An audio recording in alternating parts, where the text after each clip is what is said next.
X-Men next Saturday morning. Check your local listings.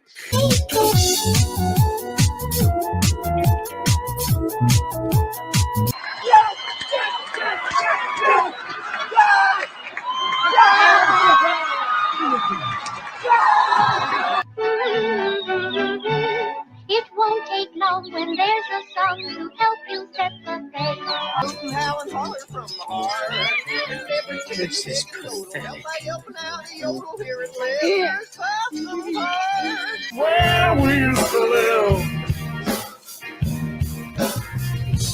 Why did you keep the mousetrap? So whistle while you work. Life could be worse. This is the worst. This is the worst. This is the worst. Mm-hmm. Yeah. And the Disney stock just keeps going down and down and down.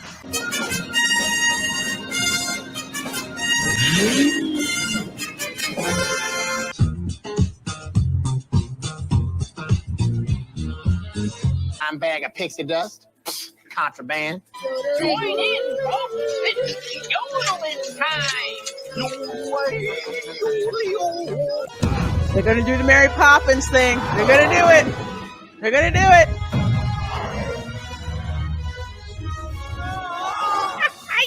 It's such fun to hum a happy working song. A happy working song. Magic mirror on the wall. The fairest one of all.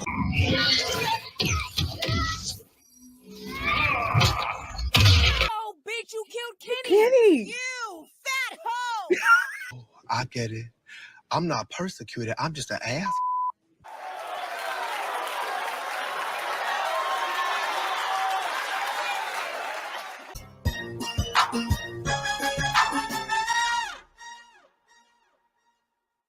If you haven't subscribed to Lorraine yet and you're watching this, you suck. Well, hello, everyone, and welcome to the Spice Lounge. I am your hostess, Reina Creole, and on this show, we give you the hot takes and the spicy conversation when it comes to what's going on in the world of pop culture and whatever cultural weirdness is out there that we've got to opine on. So tonight I've got special guests along with my usual group of friends. Teresa, Ms. Martin Eustace, is going to be joining us. So I am so excited about that. Overall show tonight, you know, I go off the cuff. Of course, we are going to be talking about Agatha all along, and pretty much indicative of Disney's problems. So we're going to talk about that, talk about The Penguin on HBO, which is actually doing quite well. Talk about the Thunderbolts trailer that just released. And of course, we are going to be talking about hot topics. And speaking of hot topics, there's one hot topic that I have to talk about. And I have to because I love Wendy Williams. She is my girl. I've listened to her ever since I was a kid. And if you have been hiding under a rock, you probably don't know that the feds basically busted Sean Puffy Combs. Of course, he's Diddy, but I remember when he was Puffy. And Wendy Williams warned everybody about this man over a decade ago, because I remember on one of her shows, she said that Puffy, and yes, I'm calling him Puffy because that's what I remember him as. I know I'm dating myself. She basically said he single-handedly tried to ruin her life. She blamed him for getting her fired from Hot 97 in New York. After she got fired from Hot 97 in New York, actually, she came to Philadelphia to Power 99. So that's who I remember her from. But go back into YouTube, go look at what she said, because her clips are out there, but she made it very, very plain about how dangerous Puffy is. So had to get that out the way. So now you guys know, go do your own research, go look it up. But Wendy called it years ago.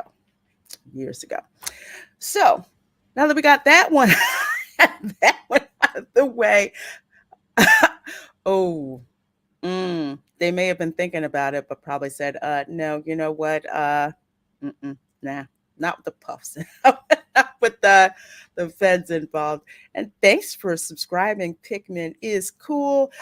Let me bring on my first one of the usual suspects. I love having her on. Of course, that is Erica. Erica and Rob, how you doing? How you doing, Tumblr bestie? Oh, you're muted. There you go. Hi. Cheers. Yes, cheers. Haunted Mansion Tumblr is going on. Yep. And Raph is watching from work. He's working nights this week. Oh, hey, Raph. Hang in there, man. I remember doing some weird off hours. Like, it's got shift. 12 hours, 7 days, but he has all next week off. So, yay. Oh, nice. Nice.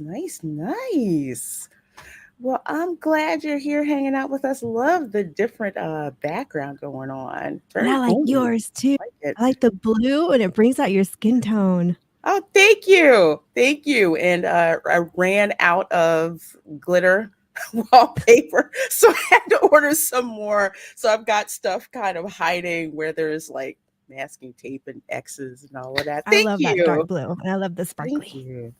Thank you. I'm hoping to get it done I'm hoping to get it done tonight. I guess I can't stand looking at these like bare, bare spaces. You gonna finish it? I'm gonna finish it too. Well, speaking of another usual suspect, we have got Ron Bradley. How you doing? Oh, my background's not nearly as exciting as yours tonight. I take it, Lorena, by your background. Clearly, you're getting ready for the storm behind you. I keep my eye on it. Kind of disappointed Publix doesn't have hurricane cakes out yet. Oh, yeah. Oh, yeah? I thought they stopped because some Karen complained about that. Yeah, I was being facetious. I should have said that. I'm really mad about that. I'm like, no, my seriously? sister is too. She's like, are you kidding me? She's like, come on. That was like the thing. So for people who do not know, Publix, which is a regional, Florida grocery, but they're like all over the southern states right now. Mm-hmm. Yeah, they're throughout the South.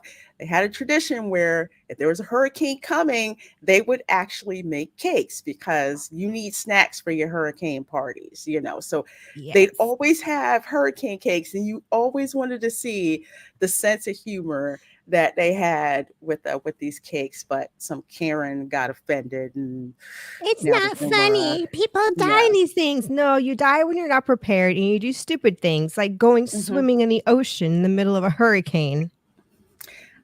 You know what? I bet you she's one of those snowbirds. Like, I get it. That's that what happened? Funny.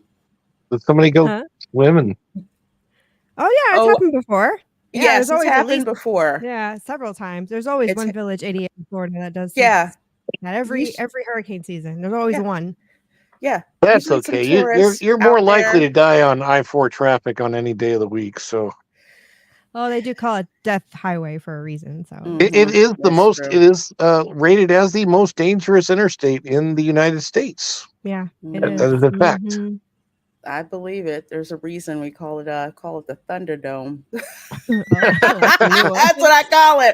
It's called the Thunderdome. And I tell you, someone who can co-sign about living in Florida and the Thunderdome, my special guest, you all know her as Teresa, Ms. Martin Muses. How are you doing, my dear? Oh, I'm doing great. I'm feeling left out. I'm the only one without a hurricane kind of hurtling towards y'all. But my mom's been telling me about it, that I think it's going through the Gulf right now. But I've been through my fair share of Florida hurricanes over there, and it's a good time, I guess. And from a strange point of view, I was thinking about well, we watched a Monk marathon because I had a bunch of DVDs because our cable went out, so we just watched Monk the whole time. It was good. Oh, my mom nice. It's funny. I have not seen it, but I have heard so much about it. A lot of good things. Is that the one with Tony Shalhoub? Yes. Yeah. Oh my gosh, you have to. It is hilarious. It's Okay. hysterically funny. Okay, I'll have to put that on my list because I have to finish watching Daredevil on Netflix first. Actually, I feel like do that. Monk has similarities to Psych as far as the humor is concerned. Well, Have it's you ever kind seen? of- Yeah, Psych What's was the that? same thing. Psych was a show that they kind of came from the same cloth, maybe even the same creators. And Psych used to air after Monk when they Yeah. Ah, okay. Yeah, I'd heard about Psych too. It was one of those where it's like I can't watch everything, but I heard it's good. I'm with you on Daredevil. I'm rewatching it right now, and I'm in season 2. Yeah, I gotta finish watching Daredevil because I'm watching the Penguin too. But we're gonna get to that. We're gonna get to that and Penguin, get to the good stuff. 26 of you folks in here watching. Thank you so very much for being here. This is the Spice Lounge, and we are so very glad that you are here. Please do make sure you hit that like button and let people know the Spice Lounge is on and popping. So the first hot topic, because we got to do our hot topics. First one, of course, and I was so happy to find this out.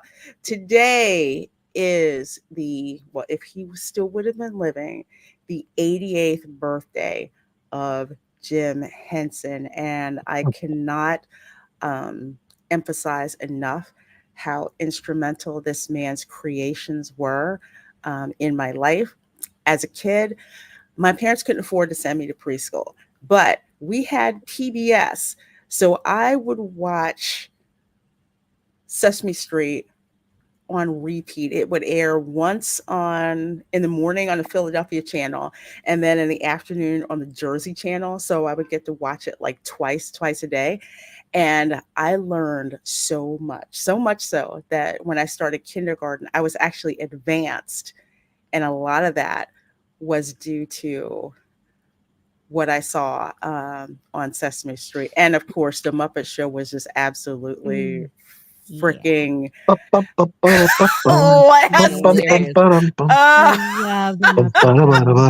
them. My favorite characters This is are the Fermenting two Frog old reporting men. live.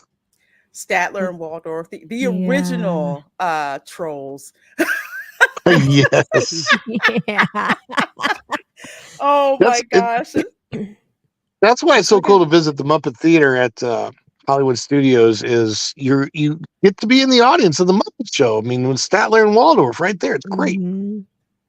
That and the humor, and seeing, love especially their if you have it on humor. DVD, because I have it, where you see like the special guests like John Cleese, Lou Rawls, James, like just all of these people, and just the gags that went on, and it was just wonderful. But there is this short tribute that came out today, and fair use, YouTube. Okay, granted, I'm watching this on Well, yuck! Never traveled through a Fraggle cave like that before. You don't say. Wow, this place is amazing. It really is. Well, hey, you want to go explore outer space with me? Watch Fraggle Rock. Gee, as I'd much. love to, but this is Fraggle kind of a Rock had a special great song. day. Yeah, for me, it's a time when I think about creativity. Yeah. It's everywhere, imagination, innovation, vegetation. Oh, radish. No thanks. That humor. Just a really special day. It sure is. Yeah. And Yeah. yes, I won't get into Enough his with real all the Kermit mushy voice. stuff, Frog. Well, that's the silliest creature I've ever seen. So This is my boy. I gotta stop for a minute Mhm. because Oscar taught me that it was okay to be grumpy as hell. Everyone Yeah. else is like, good morning, good morning, good morning. Oscar's like, shut up. It just helped. It made me feel better because it's just like everyone isn't alike, and there's all these different personalities, So I just loved Oscar when they'd just be gathering around talking about stuff. Oscar would just pop out of the trash can like, you're bothering me. Lorena, have you been to Sesame Street at SeaWorld? Yes, I did. I walked through it, and it looks like they took part of Sesame Place and Langhorne. I've been there many times as a kid. They had first the Sesame Street, not Sesame Street, excuse me, Sesame Place theme park in Langhorne, Pennsylvania. And when I guess they merged with SeaWorld Entertainment, they actually took some of the theming from there. And so they have like the actual street over at SeaWorld. And it's crazy. You walk in there, it's just like, oh man, I'm back on Sesame Street, and you're expecting for like Big Bird to walk out, Oscar, to pop up, snuffle up against. You see Big Bird, it's great. I mean, it's pretty fun, and you get to meet the characters, and of course, you get to meet Elmo. La la la la. Oh my gosh! I can't stand Elmo. I can't. I want to drop kick Elmo so many times. And you know how hard that is. When Camper Girl loves Elmo, and I'm just like, oh.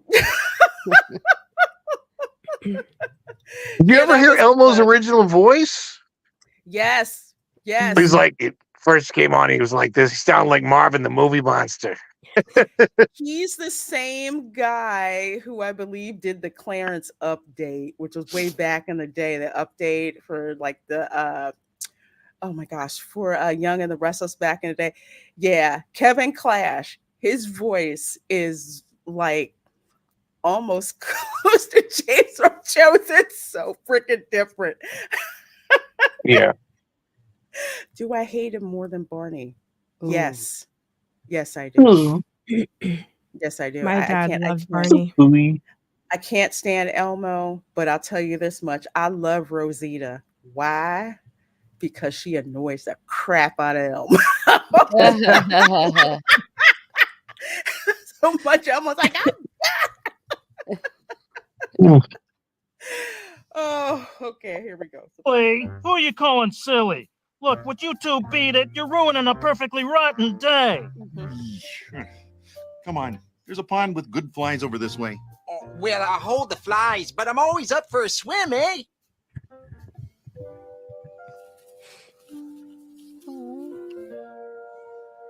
There.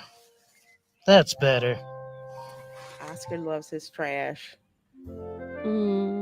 I just thought, how cool is that the person who seems the least sentimental makes the most sentimental tribute to Jim Henson. Oh, yeah, that's so sweet, Dag Nabbit. I tell you what, those are the OGs. Oscar the Grouch and all of those. Elmo came later, and Fraggle Rock came later, but yeah. Oscar. You know where Oscar hangs out nowadays, right? He hangs out at Tiana's Bayou Adventure. He calls it Trash Mountain. Oh no! And it's not even the good trash. It's like, this place is too trashy for me. Like, it's not good enough. It's what kind of cut rate joint you running here? I so could see. So could see that, but yes, Jim Henson, especially for those of us who, before they gutted it over at Hollywood Studios, Muppet Vision is the last thing that Jim Henson worked on, and that's why it's so special to me and to so many other people, because when you go in there, it's just all about Jim Henson. And if you go in the first, I call it the holding tank, where you go in and you see all the sight gags, all the Muppet sight gags that are there, look up and you'll see up in the rafters this big, huge portrait of Jim Henson as a Muppet. Oh, wow. I never noticed that. I don't think I realized that either. You will not see it unless you're looking for it. I just happened to be like looking around because when you go in, you see like all the monitors, and then you see like the eye level sight gags, like you see the posters, you see the prop crates and everything that are there, but it's like you literally have to shift your vision up. It's toward the upper left if you're facing the monitors, and the doors to the theater are on the right. Just look up. It's crazy how it is out of eyesight, and maybe that's kind of on purpose because you're focused on his creation rather than Jim Henson. But it's so cool when you look up and you see that, and it's it's him, but in Muppet As a Muppet. form. Yeah, it Lorena, is. I have a question for you. Do you remember as a child watching the Muppet movie for the first time? Was it not like completely magical? I mean, I just remember, I more remember the feelings that I had because I was taken to the movie theater as a little kid. I don't even remember how little, but I just remember like, because there was an evolution from Sesame Street to the Muppet Show to the Muppet movie. And that's like, that's my whole childhood right there. And when they got to the Muppet movie, and Rainbow Connection was playing and Kermit the Frog was, I'm like, this is like, I think I felt like I was in the movie. It was engulfing, and it was so just magical to me as a child. It's one of the last memories I have as a child of that feeling of childhood magic. Yeah, it makes, yeah, that's where I just had a flashback. My mom took me to the movies to go see the Muppet movie, and it was like this huge big deal. So I'm like, they're on the big screen. Can we go see? Can we go see? And she took me, and man, when they sang Rainbow Connection, I'm just sitting there sobbing, like, it's so cool, it's so cool. And that song has been played like and used so many times and performed so many times. I remember as a kid in music class, we sang Rainbow Connection, but not only did we sing it, but we learned how to sign it in ASL. Oh, wow. So we were actually singing it and signing it in American Sign Language at the same time. It was just so absolutely cool. And yet Muppet Christmas Carol, we did a watch party for that. That is actually up on my channel. Oh my gosh, it's not Christmas. I love Muppet Christmas Carol. It's not Christmas without that movie. It's not Christmas without my favorite part. Light the lamp, not the rat. Oh my God. That is my favorite part of the whole thing. I'll tell you what, one of my favorite Muppets, though, is the Great Muppet Caper and the baseball diamond. I still love that. And they're in England. Places to park your carcasses. That was just brilliant and stuff like that. And even I love it for the heat wave hula scene, Muppet Treasure Island. It's been a long time since I've seen that one, but it is a good one. Yeah, that one is fun. And of course, Muppets from Outer Space. If you've ever seen Close Encounters of the Third Kind, they lampoon that in Muppets from Outer Space. It's just those movies and Jim Henson's creations. It's just, they just brought so many of us together. And yes, Emily, the old Wilkins coffee ads, don't drink anything if you're watching them on YouTube. They are so hilarious and funny and gangster that it's so funny. You have to watch them. They're just, oh my gosh, they're hilarious. They're absolutely hilarious. I'm like, man, they actually aired that? Okay. All right.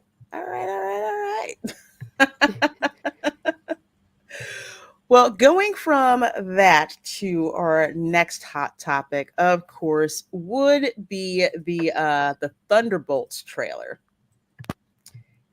Have you guys had a chance to watch this.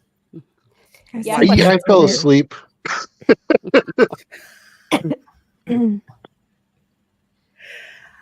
How would I put this? So granted, I love Red Guard, but it seems to me that when it comes to this particular film, I'm just like, does anybody care? Because when oh man, it's so totally not the right one. Yeah, Transformers 1 didn't do so good. When I look at this movie, and to me, it seems like they're trying to do the Suicide Squad, but in the MCU, and I'm just like, why? To me, I'm just like, why do I want to go to the movies to see the MCU C team? That's just me. What did you guys think about the trailer? Well, for me, the best part was when Bucky showed up at the end because I love Bucky. Look at him all day. Like for the rest of it, I just search back. I'll look at him. Winter Soldier all forever. Mm-hmm. Absolutely. I mean, Winter Soldier, I didn't see that movie for a while. I didn't go and see that until after I saw Infinity War, because there was some stuff that I was missing, and friends were like, you got to go back and watch Winter Soldier. I'm like, yeah, do I have to? I tapped out of the Avengers movies. They said, no, go back and watch it. I'm glad I did, because that is literally my favorite Avengers film. Mm-hmm. Easily. Is the Winter Soldier.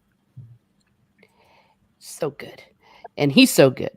And I'm a fan of the actor. I was a fan of his when he was on Once Upon a Time, and then he went straight from that to the MCU. And I'm like, you've done well for yourself, sir. Yeah, he was awesome. And I will die on this hill, he should have gotten Cap Shield. Oh, hell yes. Yeah. Without a doubt. He should have gotten Cap Shield. I mean, in the comics, didn't he get Cap Shield before Falcon got it? Like, wasn't he Captain America for a brief time? I don't really follow them. I'm sure I heard that. I know Falcon was also, but I'm pretty sure they've both been Captain America. I believe he was too. I think I had heard that as well, but they wanted to skip over to the Falcon, and I love the Falcon. Nothing against him. It's just that, the shield belonged to Bucky. It's like, and James Hopkins says, yes, he did. Yes, he did. I know for me, Bucky did deserve better. He deserved way better than he got. So I'm with you. When I watched this, it was kind of like, they're trying to be like the Suicide Squad, but why? And then I keep calling her Elaine from Seinfeld.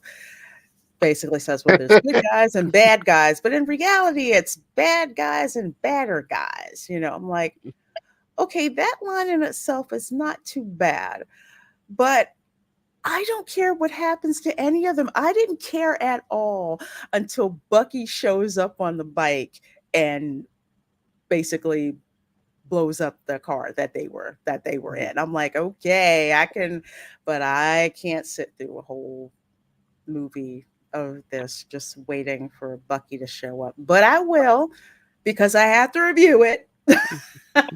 It's going to be, I'm surprised it's the May release, and I'm assuming that the stories are lined up with Brave New World Order thing, Captain Convoluted, whatever first, and then this. But it's kind of surprising that this is the May release and not Captain America, which it's interesting. I mean, that to have this as the May release tells me that Disney has faith in it, but I don't know why. When is Brave New World? Is that July? I think it's February. Okay, so Captain America. Okay, so Captain America: Brave New World. All right. Yeah, that's right. So that comes out in February, and then this comes out later than that. I don't think Captain America: Brave New World is going to do all that good. We shall see. But this, and I don't know if you guys noticed, but in the trailer, did you notice they had Thunderbolts with an asterisk next to it? Oh, I did not. Yeah, and I can't remember. There's a reason for that.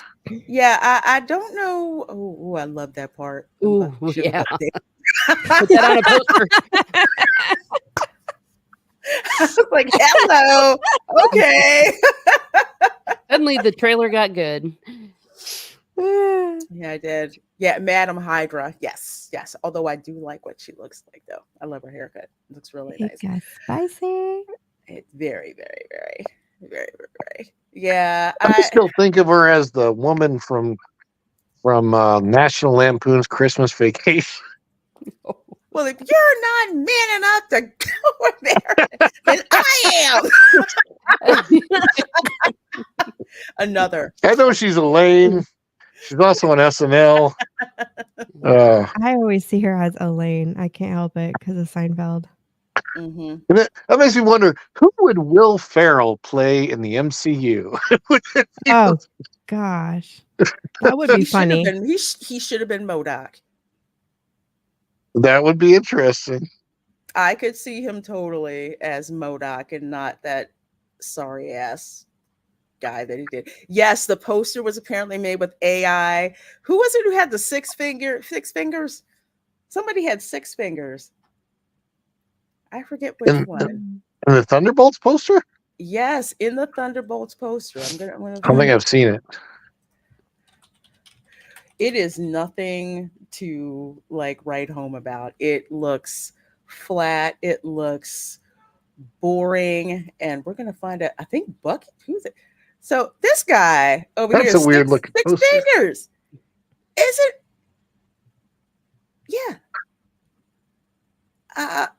Well. Oh yeah, look at that. We know they've been using AI. See, there we go. Oh, 1, 2, 3, 4, 5, 6. Yeah, there we go. I think they would have caught that. My gosh, aren't there any editors around? Who is that? That's Red Guardian. They just don't care. Yeah. They don't care. It's like, have pride in your craft. And it's obviously they don't care. Not for nothing, but I'm pretty sure James Gunn wouldn't have let something like that slip. I mean, I'm just saying, it's just not working. James Hopkins says the name Winter Soldier is synonymous with a bad guy. Bucky is not a bad guy anymore. He should have stayed the new Cap. Sam Wilson is Falcon. Let him be Falcon. Yes, and this is something that I talk about a lot. When they came out with that mini series, Falcon and the Winter Soldier, I thought that I was going to know more about Sam Wilson as Falcon because I didn't know too much about him. I mean, I didn't follow Falcon that much in the comic books. He was kind of there. But I'm like, okay, this series, we're going to get to know more about who Sam Falcon is and how he became Falcon and what's up. And they didn't do that. Nope. And they just made him Captain America 2.0. And I'm like, he can't even throw the freaking shield. He can't throw Cap shield. He doesn't have the super serum. How the heck is he supposed to be the new Captain America? I got questions. I just think that with the suit that they gave him in the wings, instead of being Captain America, he should have been called American Eagle. That would have made more sense. I could do that. I could deal with He that. could be like, I'm American Eagle, and I own the shop Outfitters now. Come to American Eagle Outfitters. I just cannot. Again, that's the fundamental problem that I have when you make Falcon the new Captain America and he can't throw the freaking shield. I could go off on that for the longest time. I think it's February release to try and use Black History Month. I wouldn't put it above Disney to do something like that to say that they did something. Yeah, they barely go into his White Wolf of Wakanda arc. That's what I wanted to see too, with Bucky. And that was it. So Thunderbolts was about villains becoming heroes. At least that part works. Well, we shall see what happens with this film, because right now it's a film that nobody asked for, and I can't feel any hype whatsoever for this. Charles says the Thunderbolts are missing some team members. One of you guys who knows better than I am, can you put the list of who the Thunderbolts are? I had never heard of them. I couldn't buy every comic book, dang it, unless it was Spider-Man or X-Men. I thought the team had been formed by Thunderbolt Ross, but apparently I was wrong, and so it doesn't, like, Ross isn't in this, which is weird because he obviously becomes Red Hulk, which Right. he's been, I mean, since the very first Hulk. Completely different team. Since the what was the other guy that played Hulk? The other actor. Oh, the good one? Yes, the signaling idiot. Oh, Mark Ruffalo. Not Mark Ruffalo, the one before Mark Ruffalo. The guy from Fight Club.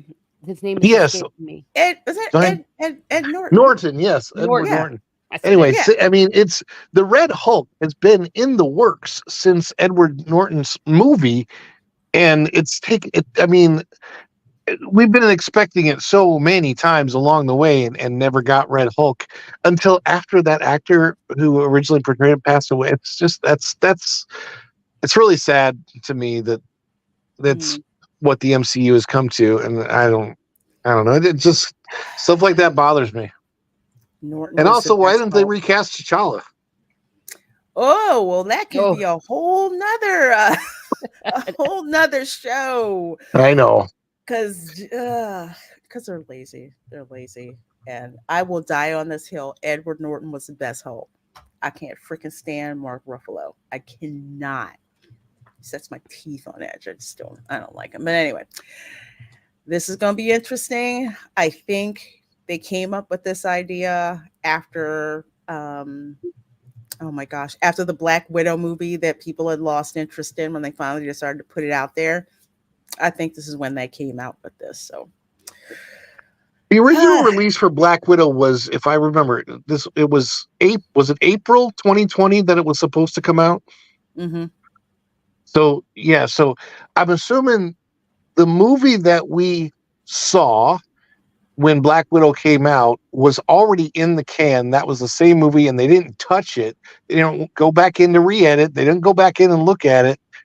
They had a lot of time between April 2020 and the time that it was actually released, like a year and a half later in 2021, to take a look at the end of that movie and realize this CGI and everything on this last fight scene when the thing is falling from the sky is bad.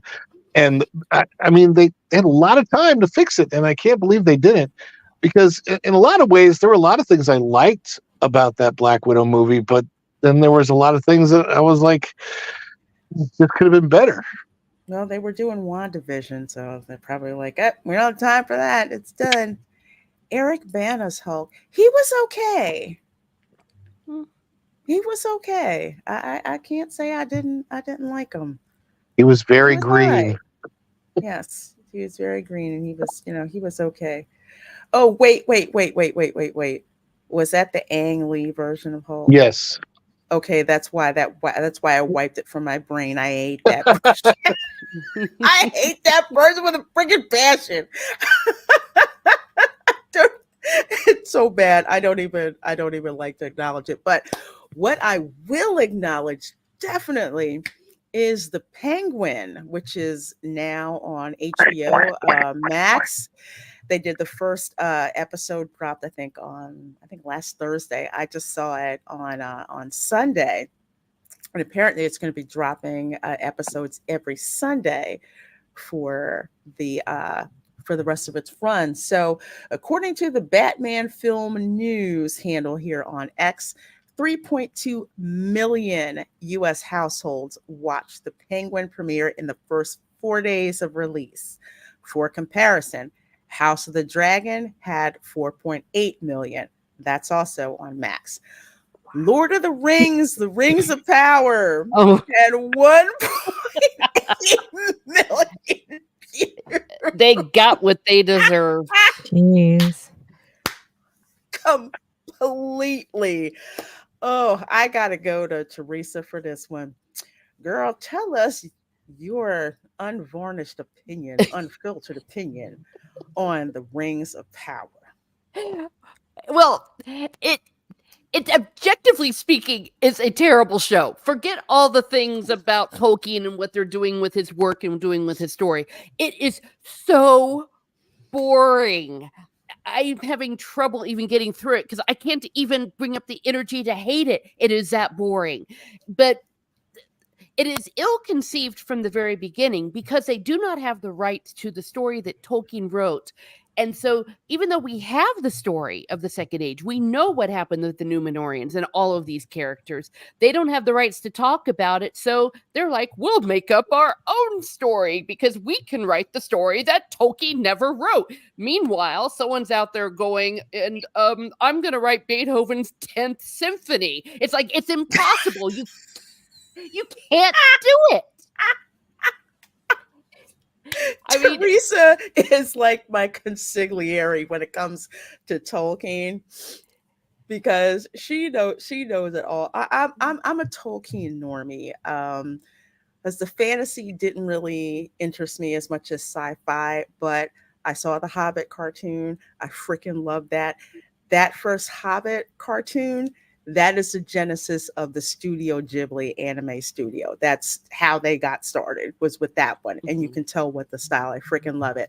I didn't read Lord of the Rings books, but man, Peter Jackson's Lord of the Rings, that's a good time to sit and just watch and get wrapped up. And I have the books on Audible, the first one, Fellowship of the Ring, and just listening to Tolkien's words as he describes, the hobbits and what they're like, and just how, shady Bilbo is, just getting wrapped up in all that. Rings of Power, I'm like, what the heck is this? I don't get this. I don't understand what this is. The dwarves are pretty cool, but there is nothing that remotely reminds me of Lord of the Rings. And honestly, yeah, Bezos gets what he deserves, because how that is he's got the money pouring into this crap. Nobody's watching it. Yeah, it's just so much arrogance that they have towards it. But not only is it not even resembling anything in Lord of the Rings, as I said, it's not even resembling anything in the world that Tolkien gave us. They're making us look forward to when the Valar wipe everybody out, because they all deserve it. They have the most unlikable characters, and they took characters that we loved, characters like Galadriel and Elrond, and they just made them insufferable. And you can't even stand to watch them. They make the elves look like Romulans, for crying out loud. And nothing against Romulans if you're in Star Trek, but they took away all the mystical, magical, ethereal, elvishness, if you will. They throw in magic now and then, but even the way they're using magic is not accurate to how Tolkien wrote his magic. The rings going around, Galadriel's rings going around healing people, taking arrows out of people's bodies. And I'm like, what the hell? And fish are jumping around the elven rings. That's not how it works. So you're sitting there either laughing or you're falling asleep. I literally have to stop every 10 minutes because I can't take it anymore. It's just so dreary. And even the music done by good composer, it's boring music. It's like you can't get the inspiration. If you don't have something inspiring to write about, you can't really write inspiring music. You got that right. I mean, the music, it's like compare the music in Rings of Power to the musical score in House of the Dragon. Of course, that's Ramin Djawadi, yes, I'm gonna keep talking him up. He first popped on the scene with the score from Iron Man, which is freaking gold. I love the soundtrack from that. Did the soundtrack for Game of Thrones. Amazing composer. But then again, it's like they've got writing for House of the Dragon, which I've even as someone who has not read the books, I got issues with it. But for the most part, I can watch it and not feel like this is an hour of my life that I will never get back. But with watching The Penguin, and I am not a DC person by any means, The Penguin, that episode was extremely entertaining. I loved it. It went, and of course, it's got that grittiness because it is Gotham. It's got the grittiness that needs to be in there, and they don't shy away from that. So it's like, I'll say, the DC version of The Sopranos in a way. It just is. There's gangster tropes that you're going to have in it. But I just sat back and I'm just like, I just enjoyed it. I think the episode was like, was that like 60? I think it was over an hour, but it didn't seem that way. I'm still in awe of the fact that is Colin Farrell. And it freaks me out because I'm looking at him going, it does not look like makeup, and it's not CGI. It's got to be. Honestly, I was thinking that the makeup is so good, so realistic that it scares me of who might be out there portraying anybody on TV or whatever in reality that is not a real person. Like, I mean, if makeup is that good and technology is that good to make makeup that good, like anybody can look like anybody. That's almost scary. It's freaking when he takes off his shoe. Oh man. This is 100% what I like to talk about when I say the expertise of a special effects makeup artist that knows their craft and knows what to do. I've been obsessed with makeup special effects since I was a kid, how they put, all the aliens together. I mean, which one? I love it too. Isn't it so? It's fascinating. I know. American Werewolf in London was the one that really drew me into it. Yes, with the Rick Baker special effects, with how he used, like latex and pneumatics, but like putting together like the worlds of, like, say, Star Trek, definitely. Because I remember when I first went to Paramount Studios on a lot, and I saw like them putting the prosthetics and the makeup on, and it's just like, that can't be real. Can it? That's not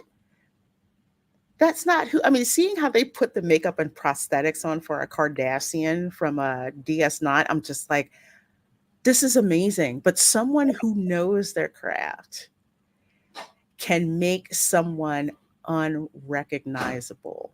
Yeah.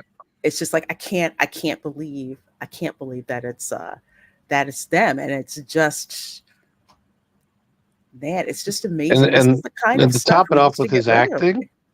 Yeah. It's like how I mean, he really is phenomenal in that character and brings Penguin to life in a way that you could go, okay, maybe for the first time I could actually see this guy actually existing in the real world. And also being nicknamed Penguin because, look at the way he kind of waddles and walks and stuff, but it's not there's nothing cartoonish. There's nothing caricaturish about it. There is, it's really genuine. And then his relationship with the boy. Oh yeah, especially when he tells him, where he's like, look, it's like people like us. It's like they don't care about people like us. And he's like, you remind me of me when I was a kid. And just the way that he talks about it, and meeting his mother, oh my goodness, that was hilarious. Oh, yeah. His mom, no, I didn't raise you to be like that. I raised you to be a strong man. Like, you wanted to shoot him. I'm like, that's right, because you did. Yep. He Yep. did, and it was perfect how that happened. You knew it was going to happen. I'm just like, this dude's gonna get freaking like shot up. And yeah, I'm giving a little spoiler at the end, but the task that he gave young kid to do, I'm like, dang.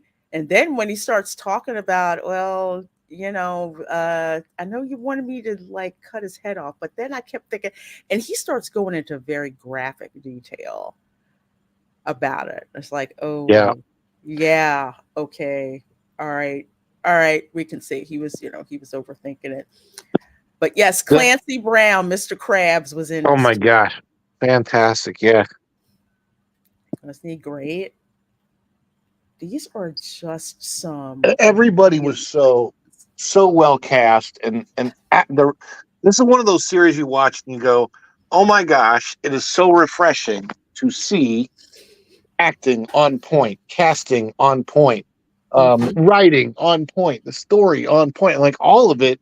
And you're like, I don't even need a superhero to kind of watch this superhero's world be built. As a matter of fact, this is maybe one of the only times I've ever been drawn into the world of not the superhero, but the others, because you go like, oh my gosh, you don't really ever think about it. You're watching the superhero, you're watching Batman, you're watching Superman, you think about them, you think about Lois, you don't really think about the life that the criminal has from their point of view, from their perspective. And you get that with the Penguin, and it's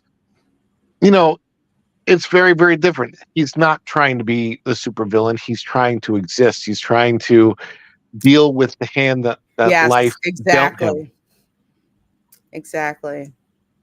And he reminds us that, the best slush puppies are when, suicide the flavors altogether. That is true. I love that. I thought that was perfect. He's like, it's better, right? It's like, yeah, it is. And how they end on that, and you see that shot of where they are in Gotham.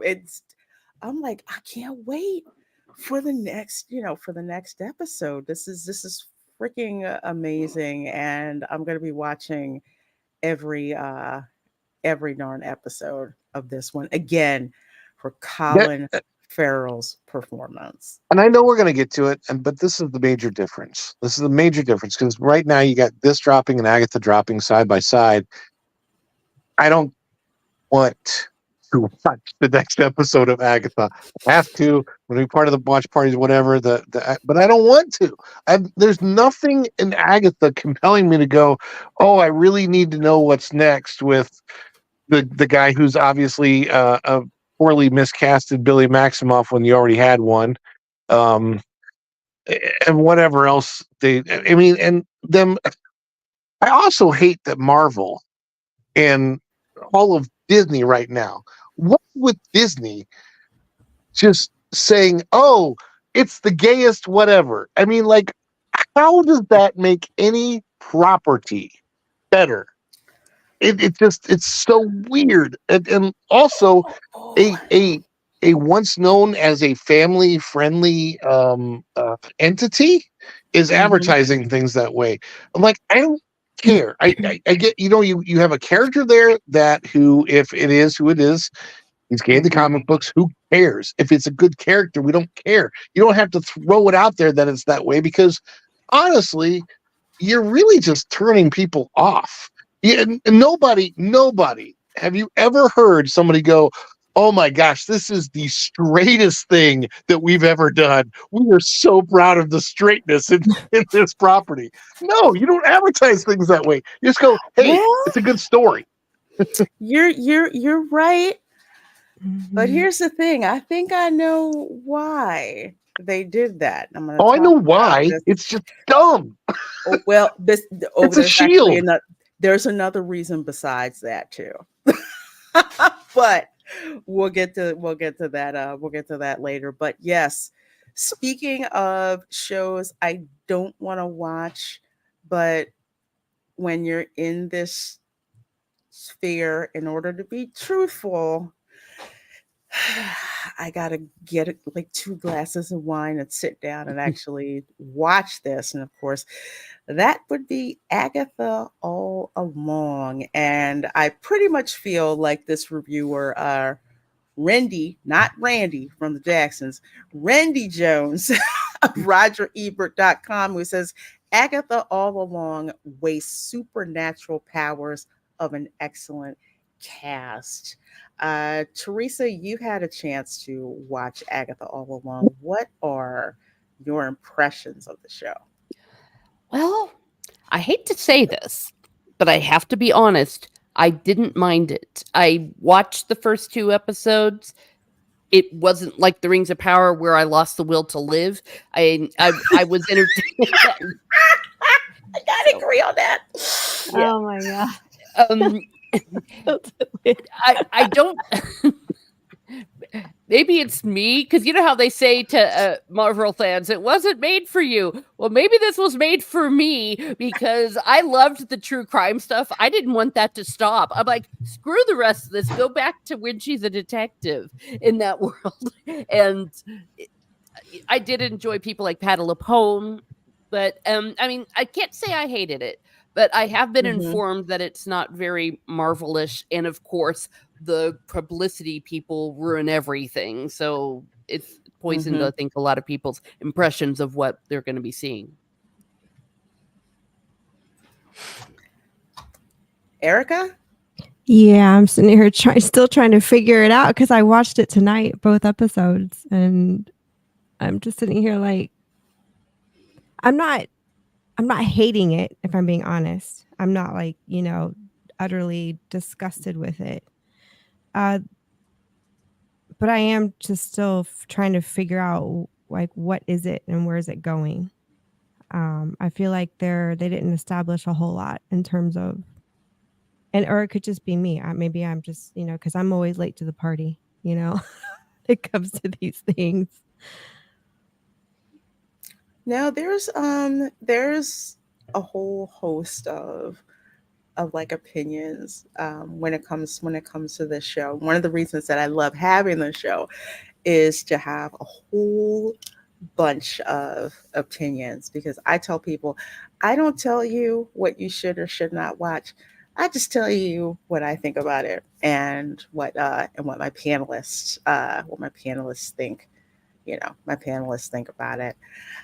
Ron, again, I'm gonna come back to you. You kind of started off a little early. Your impressions of Agatha all along.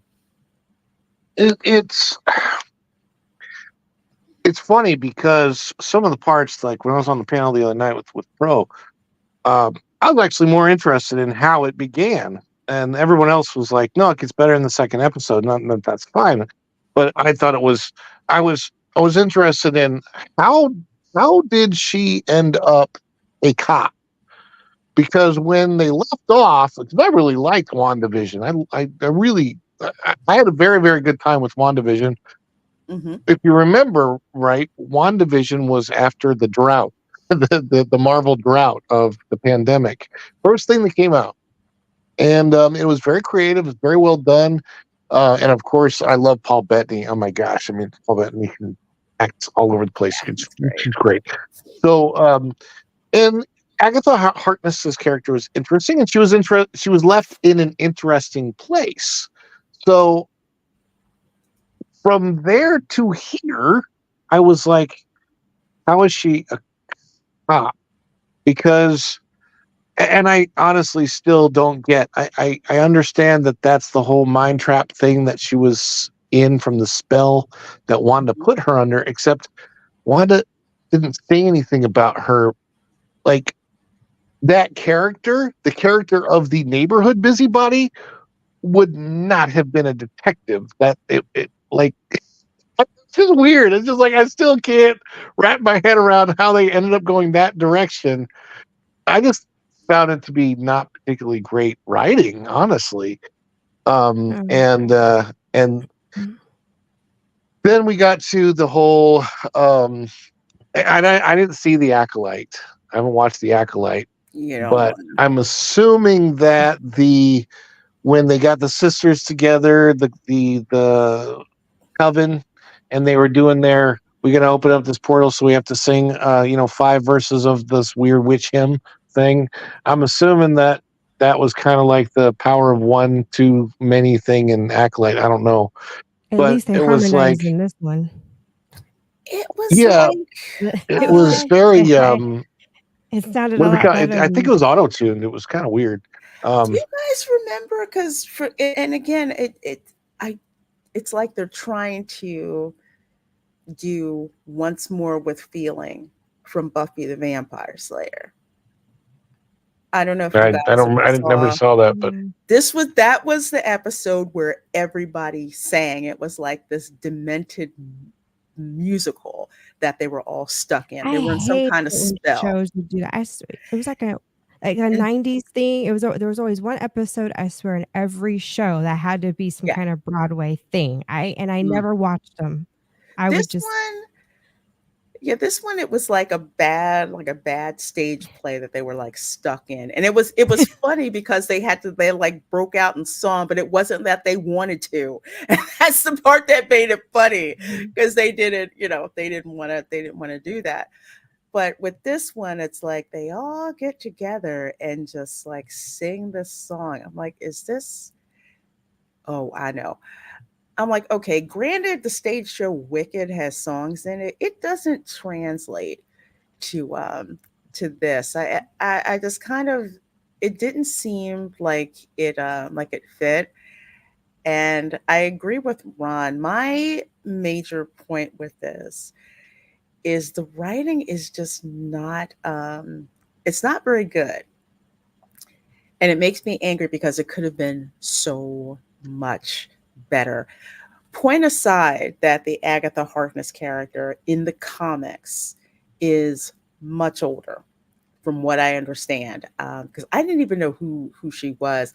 And I probably got a couple of West Coast Avengers comics somewhere stored away where she appears in those, but I'd never heard of her before. And they've made her so much younger in this. Jack, I'm trying to remember what her name is. Jack Schaefer, and this is Jack Schaefer. This is the same person who wrote, I believe she wrote for, WandaVision. Jack Schaefer is also the one who famously said she didn't read the comics. I'm like, okay, why, why? It's like, why don't you, for making this particular show? But it's like, okay, I get it. It's an MCU show. You want to do MCU, but things in the MCU are still predicated, on the comics. There's one of the things that she said, and I'll get back to that video in a little bit, where from Variety, they quoted this: unlike WandaVision, because Agatha doesn't have her own comic, we had much more latitude to invent. And I said, Agatha may not have her own comic, but I'm pretty sure she's appeared in others. Did you bother to look? This excuse seems as bad as Kathleen Kennedy saying she had no source material for Star Wars. And with this show, when they started out in the beginning, like with CSI, and Jack Schaefer actually said, yeah, she wanted to do something like true crime. For me, it just, how do I put this? With WandaVision, the sitcoms and the situations that they were put in, it was played so well that only when certain things showed up did you realize it's like, no, this isn't really a sitcom. It kind of shook you out of it a little bit. But with Agatha, it's like the whole true crime thing was not played very well at all. Like, she's a detective, but she's upset because she saw a dead body. If you're a homicide detective, you see dead bodies all the time. Is that your car alarm? All right, go shut your car. But it's like with crime shows, usually cops aren't seriously disturbed about finding a dead body unless it's a kid. That's something that's jarring, or it's some kind of domestic or like murder suicide or something like that. But usually homicide cops are not thrown off that easily. And then she throws a line about another woman being murdered and all of that. I'm just like, did you really need to put that in there? It just that part is just like, okay, it just seems like a lot of it was filler, and it wasn't funny like and I'm glad Sunset Harbor brought this off. It wasn't funny like Brooklyn Nine-Nine. That would have been perfect because Catherine Hahn is such a good comedic actress. That would have fit perfectly, but it didn't. And for me, it's they only have, I think, like 8 episodes or something like that. So I'm really hoping that they do better work with the character development, because right now with the characters, it's like characters in search of a story, and the characters really aren't developed as well as they should have been. Hey, big time Myrtle Beach. Yes. I'm still. So apparently, are they going to do a bait and switch thing with the Billy Maximoff character, or is it going to be Billy Maximoff? And if so, why is it a different act? It feels like hasn't the actor from WandaVision aged up a bit? I thought they actually started with those two actors because it would have been Wiccan and what's his brother's the speedster Billy and oh my gosh, anyway. I'm blanking on his name, but it would be an interesting surprise if they did that, but honestly, I don't think that they're going to. Well, I wanted to see those two actors aged up playing those characters because they were both really good actors at their ages. They did the same thing with the girl from Ant-Man. I mean, she's definitely the one that was the kid in the first 2 Ant-Man movies has aged up enough to play that character now, and they switched her out, and the current actress, I'm blanking on her name because she was so bad. She was just awful in that role, and I'm like, that is not. She's not even close to even trying to be the same girl that was the little girl in the Ant-Man movies. I mean, that people don't change that much from childhood to teenagerdom as far as like the way she is as a whole person. It's just so weird. And I don't know. There's certain things that they're doing in the MCU now that are like, who the heck is in charge of this? It doesn't. If Kevin Feige was in charge of the Infinity Saga, how the heck is the same Kevin Feige in charge of what's going on now? Because it does not feel that way at all. I would say that this is one of those that got greenlit right after WandaVision, if I remember correctly. And it was still back in that time where they're just, let's just keep dumping Marvel content on Disney Plus. Because remember when this was announced, it was like, Agatha? Why are they going to make a series around Agatha? I mean, plus I think it was House of Harkness or something like that. Yeah, it went through like several false starts. I remember in that article you sent us, it was telling us that like 3 different directions they were going to go, and one of them got totally axed. So I don't know. Yeah, they got excited, I think, because of the success of WandaVision. So they're taking these smaller part characters from these other shows and turning them into their own shows. That's what I'm hearing. Yeah, they are. It is failing miserably, from what I'm understanding. It's like it's not. They're pulling characters out, and even as a normie, it's like they're pulling these niche characters and giving them stories where it's just like, I don't really. But what's interesting to note is these niche characters, that's just it. There's a niche. And in that niche, there's an agenda behind that niche. Oh. And there's this push, which we picked up on with Acolyte, with the witchcraft thing. And now you're really seeing it with Agatha. Now I get it's the Halloween season. I'll give them a little bit of grace there. But like I said before, it hits a little home for me. So I see this differently. And there were a lot of parts in there that were very accurate. And it was difficult for me to watch. But I got through it. I watched it anyways. Are you talking about the witchcraft stuff? Yeah. Oh. Yeah. And some of the divination, I think maybe. There was just some parts that for me were cringy. I mean, and that's just me because I can't go into any details about that just for respect for family members. But it is a difficult show to watch as a whole. But I feel I can't help but feel there's like a theme or a pattern with Disney. Yes. Oh, for sure. Especially what you you're saw. accurate. Yeah. And it's not and that's just what bothers me. Yeah, and it's not just showing a lot of gay people.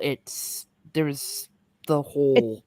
It's just I feel like it's like shoving religion at people.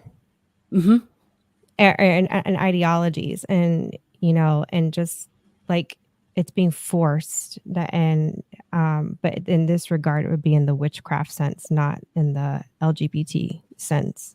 Yeah. But it's interesting to me, and I don't know why you'd want to make this choice, but I know witches in real life. People that practice witchcraft, people that are actually practice Wiccan, are part of that religion. They do not claim to be, of course, worshiping Satan. That's not their claim. But of course, as a Christian, there's a reason why you feel a certain way. But they believe that they are worshiping nature. And I get that where they're coming from. I've talked to them. I'm fascinated by people. And it depends on the witch, and it depends on their craft, because every witch is different. And with Wicca, it's a very broad it's a very broad religion or belief, and they can get into deity worship where it becomes is it polytheistic, yeah. And every witch is different. Like I said, they're there's different. I know it's getting into the weeds here, and then, but I mean, this is where you're going to go when you have a discussion about a witch-based property. It is going to get into the weeds because it's anyway. The point I was going to make is, and I hate to say this, but there is somewhat of a stereotype of witches also,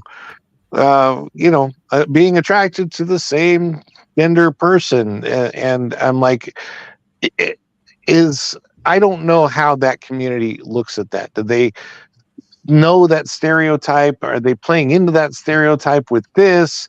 Is that a bad thing? Is it a good thing? I mean, like, I don't get where they're going. I think they're just combining two agendas. They want to push on the audience, or for quote their modern day audience, I think is what it is, because it, on the one hand, it's not uncommon for witches to have a very, we'll say, free lifestyle in terms of their bedroom lifestyle. They typically can have open marriages, very open relationships. They'll have polyamorous? Yeah, the polyamorous relationships. And that's very commonplace. But at the same time, it's also not every witch either, but I don't want to discredit that it doesn't exist. It's basically religion, or you can believe in anything and everything that you want. It doesn't matter, just as long as you don't cause physical harm to somebody else, as long as you don't cause harm onto someone else. And then there's this belief in like karma. You know, you really have to be careful on, you know, casting onto someone else because it'll come back at you 3 or 5 times fold. So there is a caution there. And there again, it goes back to, you know, it depends on the witch. There are good ones and there are bad ones. And again, it's getting down into the weeds. Sorry. Yeah, but you know what? But this is where this goes.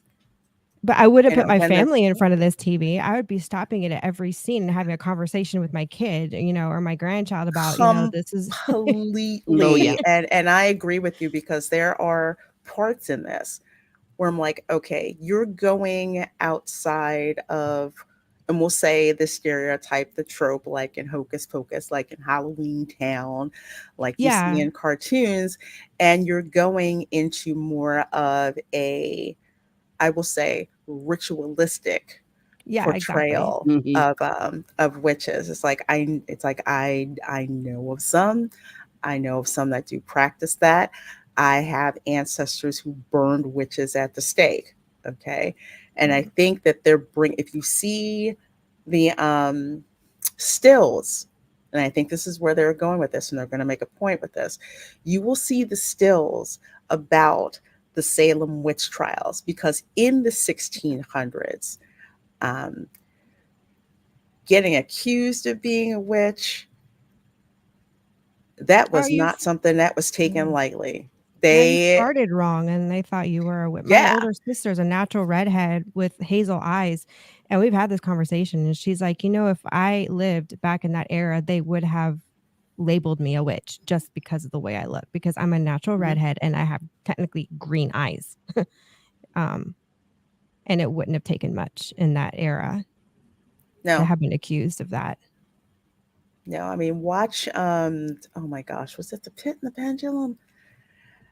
I think that was it. I think it was The Pit and the Pendulum. But what happened with the Salem witch trials is you had innocent people who were accused of witchcraft and who were burned at the stake. Read that yourself. However, you will there's this persistence thing out there of like, oh, well, this is what was done, so you should have sympathy. And it's this whole convoluted thing that they do with it. Thank you, The Crucible. Oh my gosh. Oh, The yeah. Pit and the Pendulum. Wrong story. The Crucible. Yes. Okay, now I know what you're talking about. Okay. You know what I'm talking about now? With yeah. the Crucible, Yeah. the Well, there was the whispers. hysteria that also went around it too. That was another thing of talking about group mass hysteria and how easy it is to have a mob come upon people. Mm-hmm. Yeah. So very easy. So with this, they're going more into specifics. They're going into rituals. I would say that they're going past, like, say, the witches in Macbeth, you know, bubble, bubble, toilet trouble, you know, they're going past that trope. This is, for them, it's, okay, well, we have to go on this journey, on this road in order to get what it is that we want. And we have to go through these various trials that are going on. But there is this very overt journey into witchcraft, and it is what it is because they put it out there plain and simple, and they've shown us they had it in the Acolyte and they have it here. It's gone past a trope of witchcraft. Now it's something that it's like, this is something that's viable. It has its own rituals. It has, you know, its own writings, all of that. But they've made it very plain that this is where they are going. And I get it. There's parts of it that are very uncomfortable, especially as a Christian, to watch, at least to me personally, that it is. But taking that out of it, and if you're like, oh, well, Reina, you're just prejudiced because you're Christian. I said, I have issues with it because I'm a Christian, but I watch horror movies with stuff that, you know, give me issues. But I can point things out and I can see, you know, what's right and what isn't. But when it comes to this whole show, you've got a show that's in search of a purpose and characters that are in search of a purpose, and they're just not. It could have been written better, as far as I'm concerned. It's to me, it's painful to watch on a whole uh, different levels. I would honestly say, this is just me, I would almost rather watch The Acolyte than watch this, because some parts of it I'm just kind of like, when are y'all gonna get to the point? That was my thing It- tonight. Was what's the point of it? But I have no context because I guess I would had to have watched WandaVision to get a little bit better just the last understanding. episode. It's all you really need to watch is the last episode. There's some other stuff in WandaVision that's helpful, but if you just watch where she's left off, that kind of helps you out. But can I just say one thing that I think would have massively, at least for me, this is a personal thing, would have massively improved this whole thing for me. And that is right at the end of the episode 2, when they started, if Willie Nelson would have started to sing "On the Road Again," Oh, just can't no. wait to get on the road again. Yeah. My lifetime love is making music with my friends. I would have been like, okay, now I'm in. That would have been funny. But just for those of you who thought that this was going to get a second season, and I'm going to play this, fair use YouTube, I'm going to play this because this is going to go into what I think why they have been so vocal about this being the gayest show ever. The second season, who would you love to be in it? Well, there definitely will not be, but I mean, there are so many amazing humans. I feel like I would want Lapone. Dude looks like you just shot his puppy, but he can't show any. Yeah. Just see how tight his Yeah. face got. What do you mean there's no second Yeah. season? Yeah, part of me wonders, was she supposed to say that? Because just dropping that at a premiere seems like kind of weird. you know? Well, but that's how these Marvel shows mostly have been, though. Like WandaVision, the last episode specifically said series and series finale. I don't think the series for Marvel, what they're doing, it's not like when they were doing the Netflix versions of Marvel, where the series was going to be ongoing the whole time. These are all planned as basically mini series. From if anybody remembers North and South or any of those types of things from V from the 1980s, these are the quintessential mini series. Here's what this character is going to do, and we need 8 episodes to tell you, even though we could have told you in 30 minutes. Oh, so they're intended to be just one season shows then. Yeah, I actually liked the formula better when they did one shots, because one shots were those like 5-minute long snippets, and they just made they left you wanting more. As a matter of fact, one of the one shots became so popular it became a television series on ABC. That was Peggy Carter. Oh yeah, that show was great. Oh yeah, my goodness gracious! I haven't seen that one. But yeah. So they got nothing to lose. That's maybe why they're running their mouth. I think that's kind of where you were going there, Lorena. Yeah. Yes, that's exactly where I was going.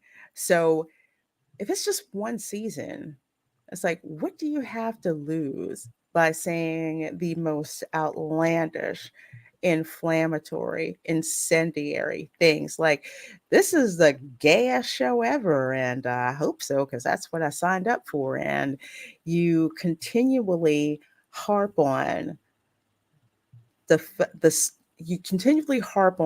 that this is a blatantly gay show, rather than talking about how well done it is, the characters and all of that. You're marketing it based on sexual preference, knowing that that's going to aggravate people. It's like, why do that? Well, if this is a one and done for you and you're on to the next thing, you have nothing to lose. Yeah. It's also a critical shield. Yeah, they didn't like it because we're gay. Yeah, I mean, if you throw that out there and that's the first thing you're throwing out there. You're basically saying we're going to put this out there, and then if they don't like it, well, the reason is they're homophobic. And I'm like, how about it's just if it's done well and it's a very gay show, you don't have to say it. We're going to all know it, and we might actually like that aspect of it. Those characters might be interesting, and you don't have to put actions are more important than words. Basically, just give us a good story, give us good characters that we care about, and you don't have to worry about any of that other stuff because it's just fluff. But there Virtue are a lot signal. of people out there if they hear it and see it advertised in that way, regardless if the writing is good or not, the second they hear that there's LGBT stuff in it, they immediately are just going to tune it out. Yeah. And know it. And I'm not harping on anyone. You're free to believe whatever you want, and but yeah, it's almost as though they're controlling. I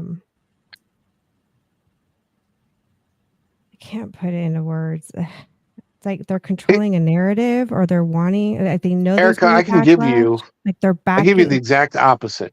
Let me give you the exact opposite. If Daredevil was marketed as this is the most Christian property, I mean, we are doing. I mean, this is the most Christian property ever that Marvel's done. You know how many people that would turn off and they wouldn't watch Daredevil? Yeah. It would do the same thing. But if you watch Daredevil, and Lorena, you can testify that. I mean, it's very Catholic, so very Christian, and there's a lot of Christianity explored in Daredevil and questions of morality and how that goes back to it, but they don't advertise it that way. And it's also not it's not at the forefront of the story where you never feel like they're trying to push anything on you. You're just going, that's him, that's his character. It's interesting how that affects him and how he does his job as a superhero. And when you have a great character written, it would be the same thing for this. If they never advertised it and you throw this in there and go, oh my goodness, he is gay. This is going to be interesting to see how that would affect him as doing his job as a superhero.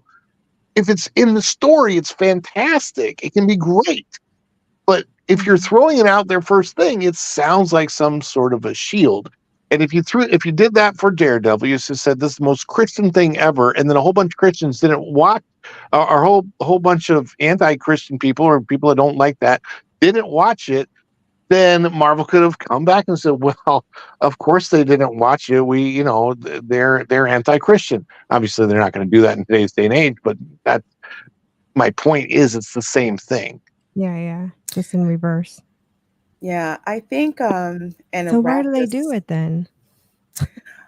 Well, they do it, and I've brought this up on a couple of streams. They do it because there was a point in time where artists trusted their audience.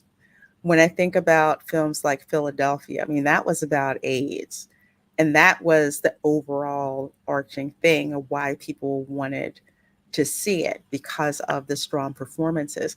There used to be a time when Hollywood would put this out there and allow you, the audience, to make up your mind. They trusted their audience.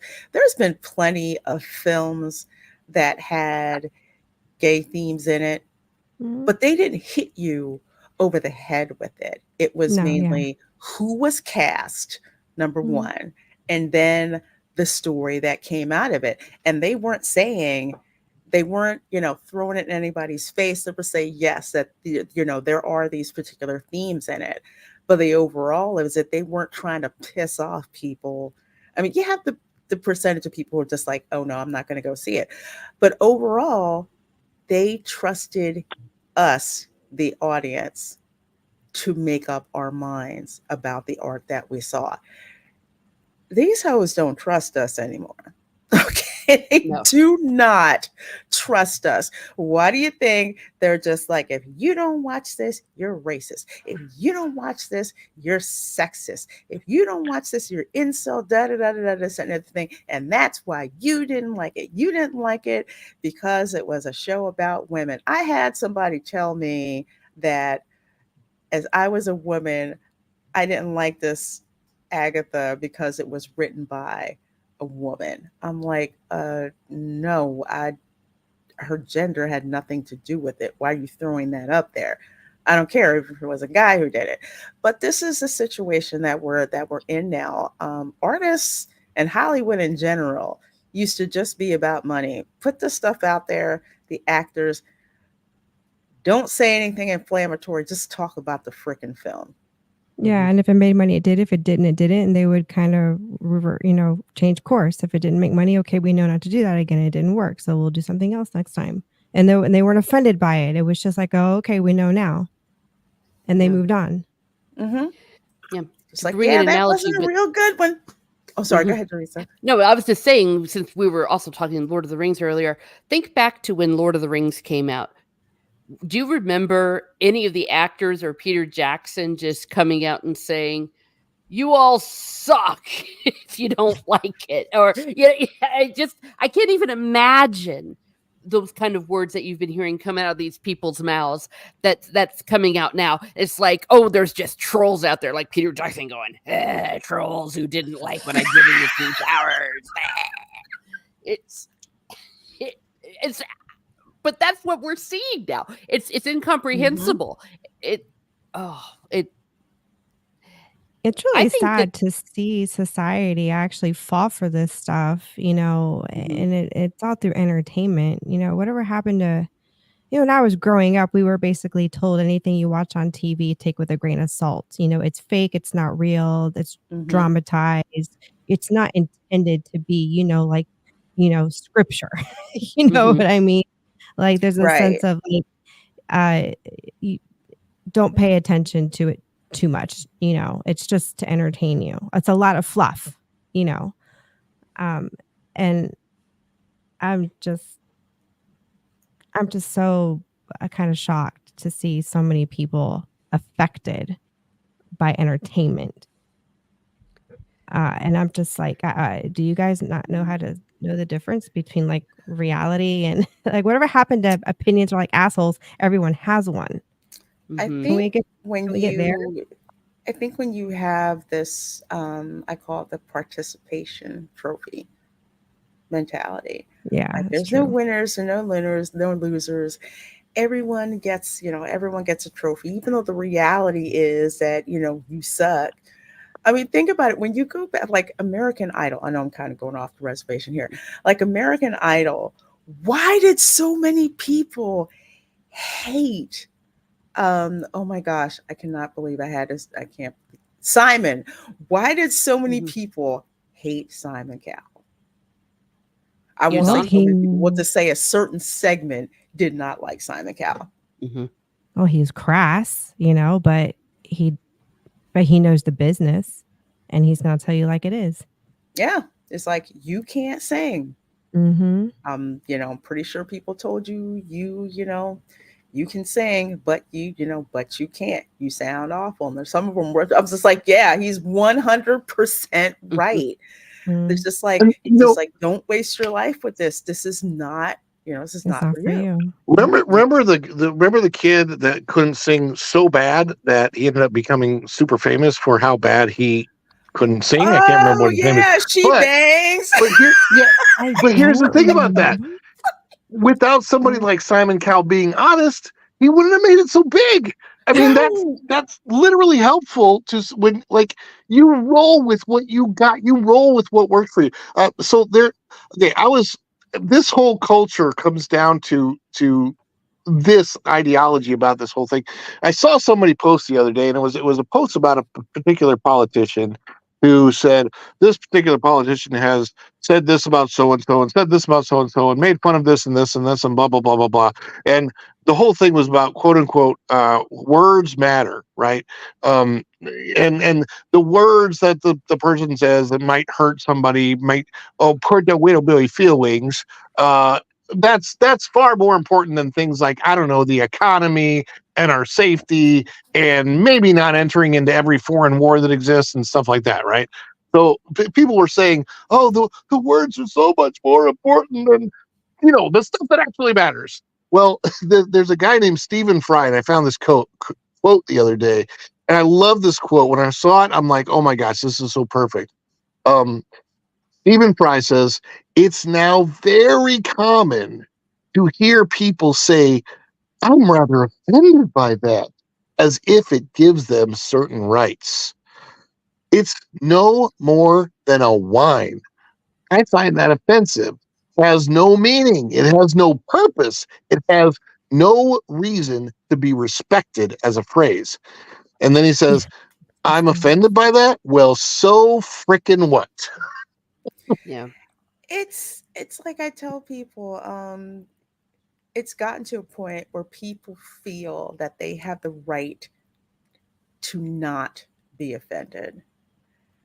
And that's kind of the crux of it. Like, how dare you say something, to offend me? That's why comedy has just gotten so boring. And then that's why, when you see the shows like oh my gosh, like when I can't believe oh my god, I can't believe I swear I'm having a serious brain farts right now. Sticks and Stones. When that came out. Dave Chappelle? Yes, no. Dave Chappelle. He came out with that. That made so much darn money. He pissed off the Skittles community. They were like, how dare you transphobe, blah, blah, blah. He's like, I don't have a problem with gay people. I got a problem with some of y'all are just too darn soft. We need some of those old school gay people. I don't care what you call me. Yeah. Well, he offended everybody. See, that's always the thing, is that it's like, listen, people, that's part of the game.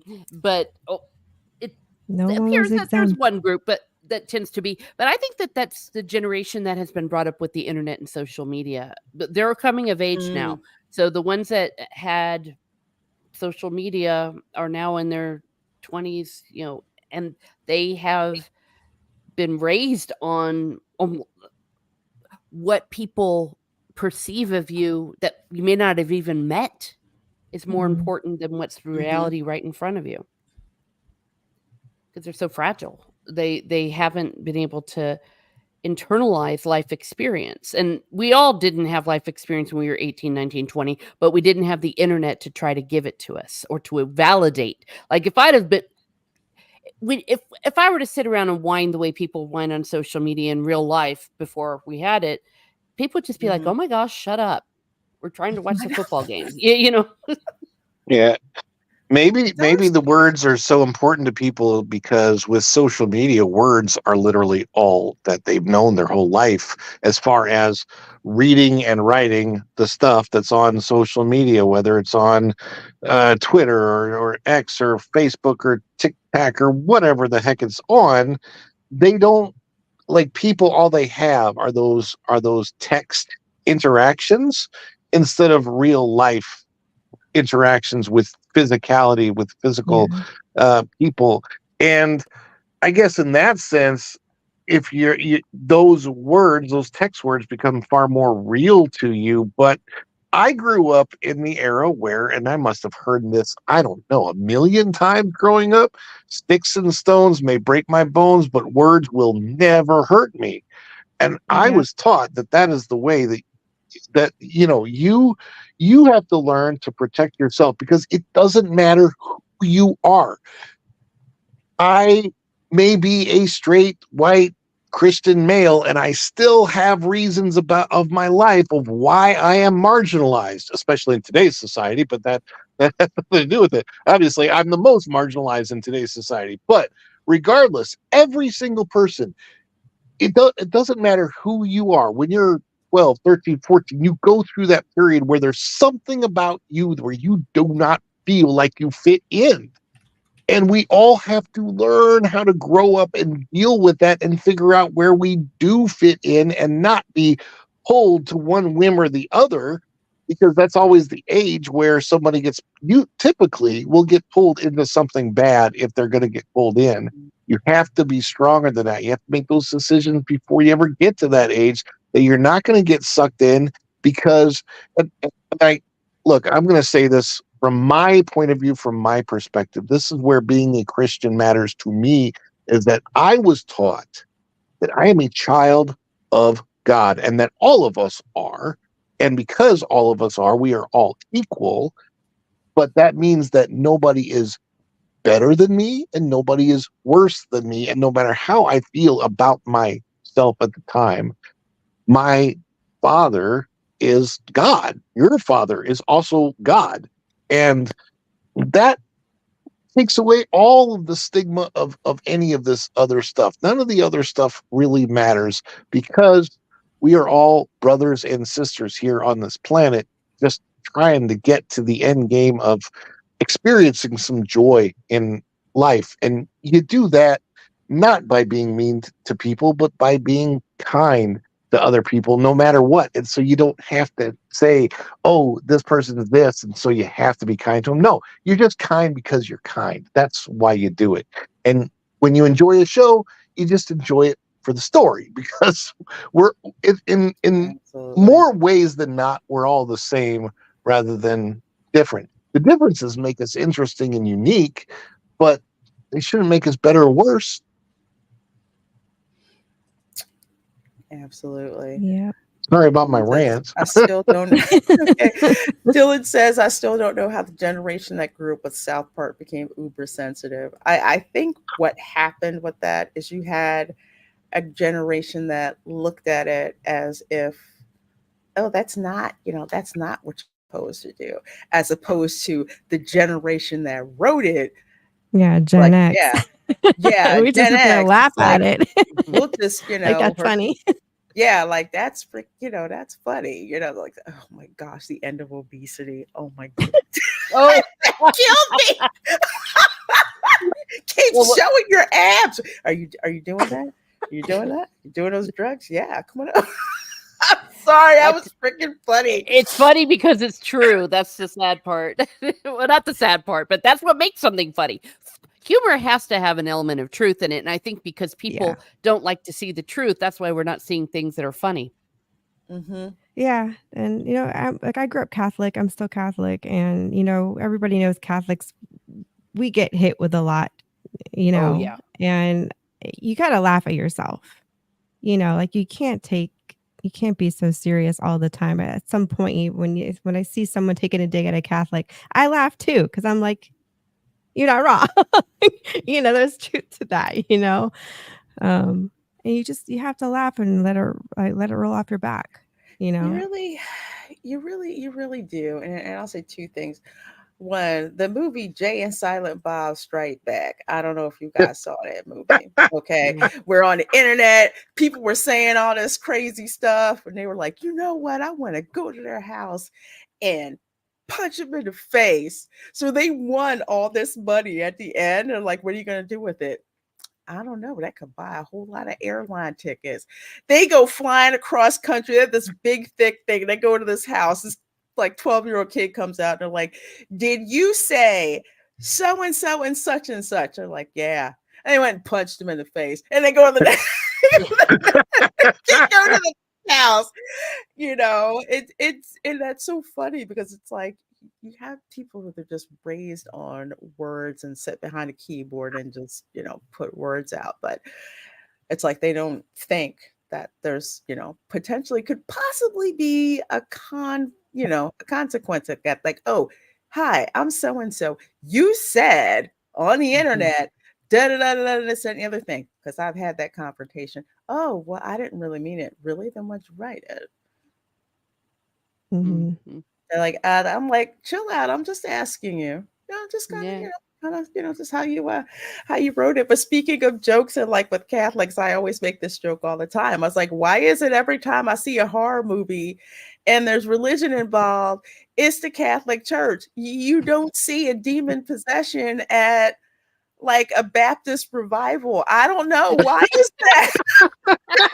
Well, actually, that would be awesome. Because at the Baptist revival, they're speaking in tongues. It's not demon possession. You get this straight. Come on now. Well, it would be like at the altar call. That's when the exorcism happens, I guess. I don't know. The closest they got to it was in The Devil's Advocate, but still.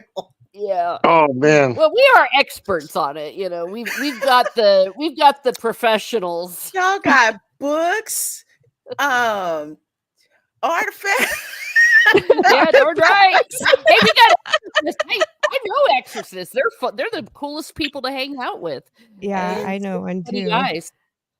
Or they're boring. There's a mix of they're either boring or funny. But yeah, I've heard some exorcism stories.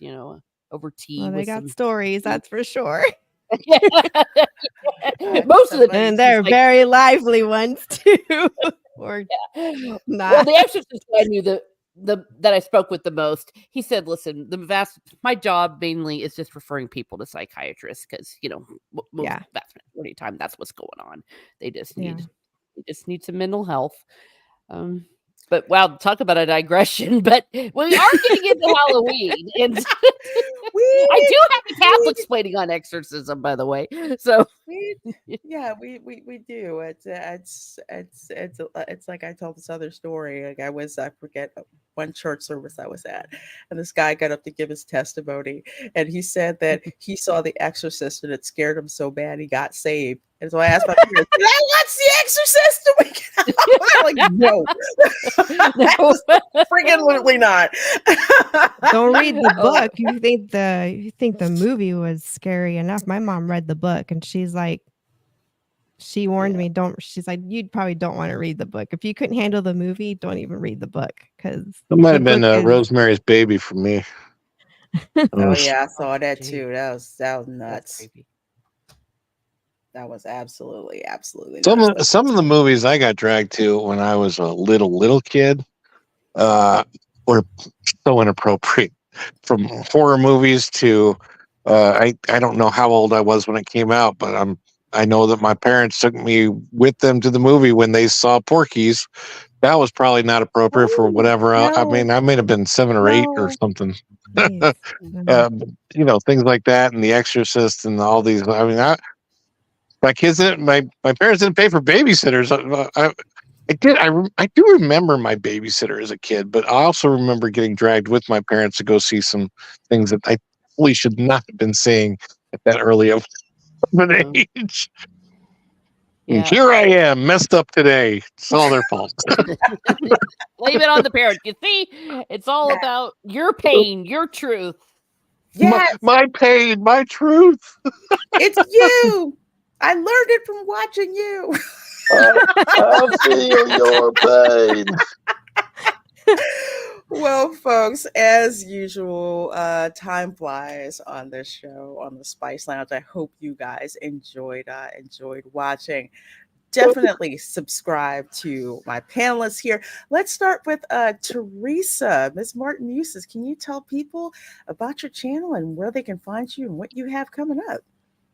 Okay, well, you can see me on Miss Martin Muses here on YouTube, where I talk about what makes me laugh, makes me cry, happy, makes me sad, or just really ticks me off. I think lately things are ticking me off because I'm feeling extra cranky. I think it's the gravitational pull of the earth or something like that. But in any case, I've been doing a lot of content with House of the Dragon, if you like that, and how it is in the source material. Also, I've been putting together some videos and commentary on the Rings of Power, and especially the letters of J.R. Tolkien, where he tells what actually his story is and how he sees it. So if you want to maybe learn the story that Tolkien wrote, maybe give some of my videos a look and, maybe read the books instead of that garbage. Nice. Well, you definitely want to subscribe to Teresa's channel. She does an amazing job, especially with Tolkien lore, but even better when it's stuff that pisses her off. So check out her channel. Love her to death. I'm so glad she can join the show today. Ron, what do you have going on? Let the folks know about. Oh, welcome. I have too much going on that I think YouTube gets confused by it. Oh my goodness. Because that's the funny thing when we're in our position in YouTube. It's like, yeah, we go to the parks. Yeah, we talk about Disney. Sometimes it's actually good. Sometimes it's critical. I just put out leading into this my ride point of view, not the one we were on, Lorena, but of a nighttime ride on Tiana's Bayou Adventure, just because I think it should be out there. It's actually better at night, but that rated into this stream. We put out vlogs on Follow the Bradley's Fun. We do a daily show called The Daily Dish in the morning, which mostly I think I did just to make sure that I get out of bed and have a reason to get out of bed. Oh my goodness. Got to give yourself a reason to get out of bed in the morning, and it definitely gets me up and gets me going. And I love the audience. Love to talk about the parks and what the heck is going on, and the good things, the good, the bad, the ugly. Just like you, honest takes on the park. Got to keep it real, because my feeling is that when you're spending thousands of dollars to come to Universal or Disney or anywhere, the last thing you want to do is watch all the pixie dust stuff, get all your hopes and dreams up, and then you come there and you're like, why is there trash at my feet? I thought I was at Disney World. You just need to know ahead of time what the reality is when you head there, and so we keep it real. But I can be found, Follow the Bradley's Fun on YouTube, Follow the Bradley's Fun. Basically, if you put that out there anywhere, X or TikTok, Facebook, Instagram, I'm on all those platforms as that. And with my beautiful wife, Virginia Bradley, I saw her in the chat. She's definitely, she's got her own channels that she does primarily in Spanish, and then also helps us out in English on our side of things. So that's what we do. I'm rambling because I'm getting tired. My long day. I'm so sorry. Tired rant. I'm old. What do you want? I'll tell you. But yeah. Subscribe to Ron's channels. His daily dish is great. Sometimes I can catch it. Sometimes you get to be on it. Yeah, sometimes I get to be on, usually off camera, because I'm sure as heck not really, camera ready when it comes on. But definitely go and check out his channel. Erica, the person who got me hooked on going to Morris Michaels and buying way too much decoration stuff. Where can people find you, and what do you have going on? Oh, y'all can find me at Hanging with Erica and Raph, which is my husband, or they're the at symbol Erica-Raph is probably the easiest way on YouTube. And we are in Germany. We're expats, early empty nesters, and we're just basically sharing our life experiences as we discover new ones, because we're in this new phase of life. And right now I've been doing more Halloween content because that's our big thing this time of year. And next week Raph has off, so we're already trying to figure out what we want to vlog, what we want to do to put more content on the channel, because I know we've been kind of lazy these last 2 weeks. But we're just kind of going with the flow, and it seems like the travel videos, like going to wine fests and going to see castles, is what's really getting a lot of views. Good. I'm a little nervous because it's easier said than done to get out and actually travel when we're tired, and we also are dealing with some health issues. So I'm a little nervous. I'm trying to mix it up so when we do move back to the States, we've got content that's not so typecasted on Europe, and traveling, because eventually we're not going to be here. We're not going to be living here forever. But yeah, it's just kind of a hodgepodge of stuff. Right now it's just Halloween content and whatever, whatever I just think is fun to film. Well, you have to watch her video where she has her studio set up with like the Halloween decorations. I'm sitting there taking notes. I'm like, okay, yeah, do that, try to do that. Maybe I'll kind of do that. But she's got Wait. such great stuff. And I'm Especially doing more behind the scenes of our Halloween setup because actually the popcorn machine came today. It's in the boxes and I need to put it together. It's like 6 foot tall. It's huge. Oh my goodness. Yeah, I got a big one. I went all out and it's black and it's so cool. It looks like something out of a Tim Burton movie. Oh, well, that is awesome. I can't wait to see the video of that. So folks, subscribe to Erica. Got all her details in the description box of the video, including links to Teresa and to Ron's channel. As for myself, I guess tomorrow is going to be my YouTube video editing process because I actually went to the Florida Mall and actually did a vlog. So that's probably going to get released to channel members first and then to the general public. I got to actually go to Primark, which now has a Disney section. Oh, It fixed their escalator. Yes. Go up the Thank escalator. God. Yes. Our Primark is 3 stories. It's massive. But my sister said the one that you guys have in Orlando is not very big. No, that before I left Philly, out in Willow Grove, Primark had just opened up, and they opened up in one of the department stores that had closed up, like to die. So literally, yes, 3 stories. I didn't get a chance to really go because I was moving, so I walked through like once, and I'm just like, there's all this stuff. I go to the Primark in the Florida Mall and I'm like, this is really tiny. Yeah, that's what she said. Because they've come out to visit us and they've been to the one in Paris and they've been to the one here in Kaiserslautern where we're at. And she's like, it's so small. She's like, it's nothing like what you guys have in Europe. I'm like, well, it is a European brand, and they finally started putting them in the States. But yeah, they've always had really nice Disney merch. I get into the store out here and it's a dangerous store. Their clothes are cheap and they're cute. And then they got the Disney merch and they got cute stuff, really cute stuff. I mean, stuff that I saw. So after I put the video out, you guys are going to have to let me know if you want me to do like shopping trips over there, because literally price wise, it's comparable with like Walmart or Target, and the merchandise is so cute. I cannot believe I got out of there without spending anything, or maybe at least like $10, because I saw Stitch and Angel pillow that I would have wanted. I think that Primark is only 2 stories in Willow Grove. Oh, okay. I thought it was 3. Maybe because the mall is usually 3 stories. Wait, that's in the new part, right? The new section that they built on. Okay. Why is there another Primark that I'm thinking of that had like 3 stories? I'm trying to remember that. Okay.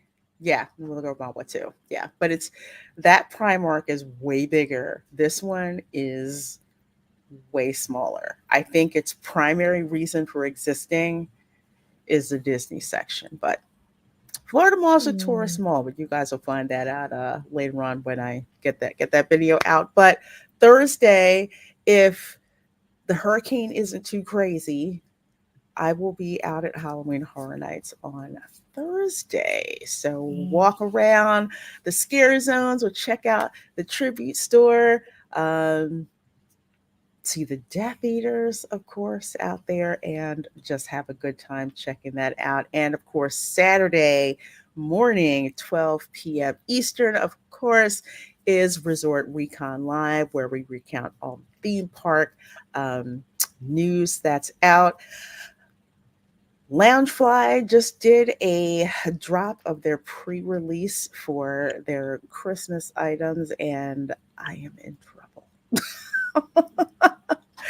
I'm in such trouble. It's such cute stuff, but all kinds of theme park news. And of course, 8 p.m. Eastern on Saturday with Retro Nerd Girl, we'll be having a watch party of John Carpenter's The Thing.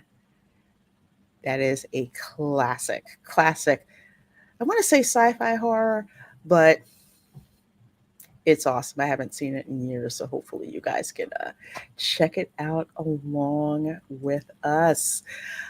Geist, I've got family visiting, going to HHN Thursday, hoping to see them fight in the elements in your stream. Tell them to wave as they go, as they get wind gusted by. But hopefully we should be okay. What you think of the fog? I like the fog, but I will say that if you're sensitive to fog effects, you probably want to wear a mask. I'm very sensitive to fog effects, so eventually it's kind of like, okay, I'm done. That's just environmental wise for me. But the fog is very cool when that fog kicks up and you don't see anything, and then all of a sudden, boom, jump scare in your face. It can happen. No, John Carpenter's The Fog. I have not seen that. That's what I thought. That's what I thought they were asking about. Yeah, me too. The movie. That's great. You need to watch it. It's Wow. really scary. Okay, I need to see that. I totally I'm totally off. It's a shame considering how many John Carpenter movies I've seen. Shame on me. Hey, Shaquille. All right, folks. Well, thank you so very much for hanging out with the Tom. You know what? I just saw The Shining last year. Yeah, Red rum. I did. I know. Red rum. You got a special gift. That there's called The Shining. Yeah. All I know is dude riding that big wheel around. That's one of the best scenes ever. Johnny. Plus, it stars Olive Oil, which is great. Yeah. Sad that we lost her recently. Yeah, it's really sad. Ellie Duvall. Yeah. All right, folks. You guys are awesome. Thank you so much for supporting the Spice Lounge. Make sure you subscribe to all of my panelists here. And we, of course, will see you next time. Bye. Bye, everyone. Bye. All right, everyone. Let's tidy things up. Autobots, start your engines!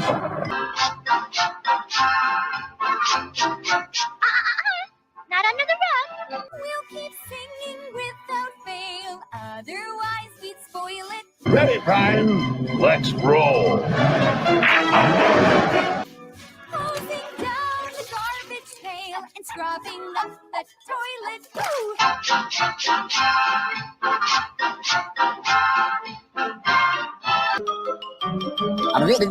That's all, folks. You're still here. It's over.